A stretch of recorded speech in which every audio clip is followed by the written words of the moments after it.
না তোমাকে কেন এত ভালোবাসি।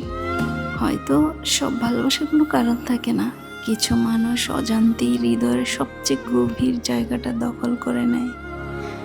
তোমার মধ্যে এমন কি আছে যার জন্য আমি প্রতিদিন নতুন করে তোমার প্রেমে পড়ে যাই?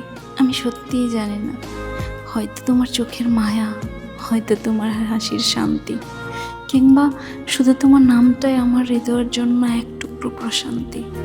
আমি কখনো শুধু তোমার রূপকে ভালোবাসিনি, ভালোবেসেছি তোমার উপস্থিতিকে, তোমার নীরবতাকে, আর তোমার আমার প্রতি সেই অদৃশ্য টানটাকে। মানুষ ভালোবাসার কারণ খোঁজে, অথচ আমি আজও কোনো কারণ খুঁজে পাইনি। শুধু জানি তোমাকে ভাবলেই মনটা শান্ত হয়ে যায়, আর তোমাকে ছাড়া ভবিষ্যতের কোনো ছবি আমার কাছে সম্পূর্ণ লাগে না। তাই যদি কেউ জিজ্ঞেস করে এত ভালোবাসো কেন, আমি শুধু বলবো, ভালোবাসার যদি কারণ থাকতো তবে হয়তো এতটা গভীর হতো না।